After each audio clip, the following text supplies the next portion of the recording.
नमस्कार दोस्तों। आज हमारी ग्राफिक सेक्शन की क्लास थी तो मैंने सोचा आपको कुछ बता दूं।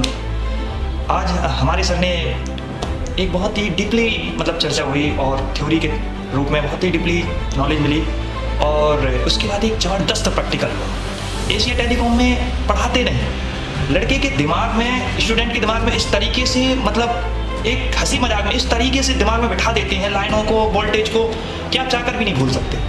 आज ग्राफिक सेक्शन की लाइन को सर ने 3 भागों में विभाजित कर दिया।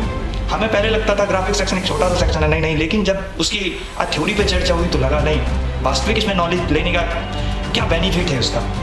3 भागों में विभाजित कर दिया। आपको शायद ही पता होगा कि सबसे पहला उन्होंने वोल्टेज को अलग कर दिया उससे, कि 1.8 वोल्टेज जब तक, और 3 सीक्वेंस में बांटा। सबसे फर्स्ट सीक्वेंस कौन सा सेक्शन काम सबसे पहले करता है, तब ग्राफिक्स बनता है, तब कोई सिग्नल आता है, इसके बाद ग्राफिक्स बनता है, कैसे बनता है ये सीक्वेंस कोई बहुत अनुभवी टीचर ही बता सकता है, ऐसे कोई नहीं बता सकता। सबसे पहला 1.8 वोल्टेज जो पावर आईसी से डायरेक्ट आता है, जो एलसीडी को इनेबल करेगा। अगर वो वोल्टेज नहीं मिलता है तो एलसीडी आपकी काम ही नहीं करेगी।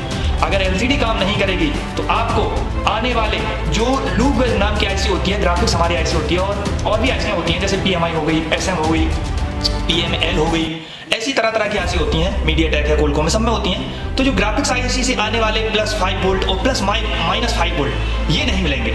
तो ये दूसरा सीक्वेंस हो गया कि सर ने सबसे पहले फर्स्ट 1.8 आना चाहिए, फिर तब 1.8 आएंगे, इसके बाद इसके बाद एलसीडी इनेबल होगी, इनेबल होने के बाद फिर मिलेगी उसको -5 वोल्ट +5 वोल्ट। इसके बाद फिर मिलेगी आपको सीपीयू से आने वाली रीसेट लाइन मिलेगी। रीसेट के बाद आईडी इनेबल होगी, आईडी के बाद टी, ये बहुत इंपॉर्टेंट लाइन होती है, ये भी इनेबल होगी।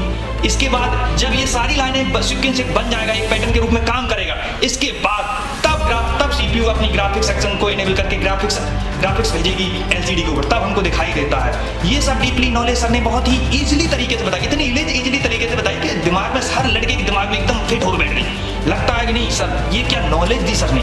और ये केवल ये तो छोटी सी बात होगी मेरे लिए, तो सर के लिए तो बहुत छोटी बात, मेरे लिए तो बड़ी है, पर सर के लिए बड़ी छोटी बात है कि ये नॉलेज बोलते हैं। देखो अभी बाकी के स्टूडियो में चल रहा है पढ़ाई कि सर यहाँ तक एक बोर्नियो खोला और बता दिया ये वो करके, यहाँ से लाइन आ गई, यहाँ से लाइन आ गई। यहाँ तो सर बोर्नियो खोलते ही नहीं, बोर्नियो को तो टाटा बाय बाय नमस्ते करते हैं। बोर्नियो को तो जब हम लोग कहते हैं नहीं सर बोर्नियो में भी दिखाओ, प्रमाण के साथ बोर्नियो में दिखाते हैं। बोर्नियो का तो कहते हैं बोर्नियो के अधीन मत बनो, तुम्हारे अधीन बोर्नियो है, यहाँ बोर्नियो की गलतियां गिनाई जाती हैं। सर बोलते हैं अब यहाँ क्या काम चल रहा है, यहाँ हमारे सर आईसी को बाईपास करना सिखा रहे हैं, लाइनों को बाईपास करना सिखा रहे हैं। जैसे मान लो रीसेट की 1.8 लाइन सीपीयू से मिस हो गई तो हम तो फिर सीपीयू बदलेंगे ना, लेकिन नहीं, हमारे सर ने एक तरीका बताया कि नहीं, अगर ये 1.8 मिस है तो आप किस तरीके से सीपीयू के जो 1.8 है रीसेट लाइन, उसे बाईपास कर सकते हैं। ऐसी कई चीजें जानकारी दी। अब मान लो सब इतने हमने बूट सीक्वेंस और वोल्टेज बताइए, सब आ रहे हैं, फिर भी हमारी ग्राफिक्स नहीं आ रहा है तो क्या करें, उसके लिए भी सर ने हमारे बताया है। इसके लिए सर ने हमारे सीपीयू आईसी के पास एक रजिस्टर लगा रहता है, हम उसको अब एक्सप्लेन नहीं करेंगे, हमारे सर का आदेश नहीं है कि हम उसे एक्सप्लेन करें, पर एक्सप्लेन नहीं करेंगे क्योंकि इशारे के लिए समझदार को इशारा काफी है। इशारे के लिए हम आपको समझाएंगे कि वो अगर रेजिस्टेंस ग्राउंड नहीं होगा तो आपकी ग्राफिक्स आईसी नहीं आएगी। इसकी इस तरीके की छोटी डीपली नॉलेज, गहराई से गहराई नॉलेज, यानी शुरू से सर कहते हैं देखो पढ़ो वो जो शुरू से लेके लास्ट एंड तक जाए। अब शुरुआत डिस्प्ले कनेक्टर से हुई कि उसकी रिक्वायरमेंट क्या थी, तो सबसे पहले सर ने रिक्वायरमेंट बताई, पहली रिक्वायरमेंट, दूसरी, तीसरी, चौथी, 4 रिक्वायरमेंट पूरी करने के बाद डिस्प्ले अपने आप ओपन होगी। सर अब बताइए कोई फॉल्ट रहेगा? हम लोगों से पूछा सर ने, क्या तुम लोग कोई भी सेट बना सकते हो? तो मैंने कहा हाँ, मैं सैमसंग कोई भी सेट बना सकता हूँ, कोई भी ग्राफिक्स सेक्शन पर मैं बहुत बढ़िया तरीके से काम कर सकता हूँ, क्योंकि ये नॉलेज बहुत ही डीपली नॉलेज है। और एशिया टेलीकॉम के अलावा मुझे नहीं लगता कि कहीं किसी और स्टूडियो में इतनी डीपली नॉलेज मिलती होगी। Thank you Asia Telecom, thank you Dev sir, thank you MD sir, प्रणाम दोस्तों। क्लास का 5वां दिन था आज। 26 दिसंबर की बैच कौन लाइव है? सब लाइव है? तो ये बताइए क्या क्लास थी आज हमारी? चार्जिंग का ऐसा नॉलेज कोई दे सकता है? एक पेट का नॉलेज। अब ये बताओ मेरे को कि 5 से ज्यादा बार सीपीयू किसने लगाया? वो भी ऑन सेट पे। अगर आप मुझसे पढ़ना चाहते हैं और मेरे पास आ नहीं पा रहे हैं या आप सिर्फ हार्डवेयर पढ़ना चाहते हैं तो आप मेरा ये कोर्स परचेस कर लीजिए, मास्टर एंड्रॉइड कोर्स। ठीक है, अब इसकी कीमत 15,000 रुपए है और ये सिर्फ हार्डवेयर है। आपको इसके अंदर आप दे सकते हैं फुल HD वीडियो मिलेंगे मेरी क्लासेस के। अभी डाउनलोड करो Asia telecom mobile repairing course application play store से। हार्डवेयर की बुक अगर आपने परचेस नहीं की है तो आप इसको परचेस कीजिए। ये भारत का सबसे पहला सर्किट बुक है।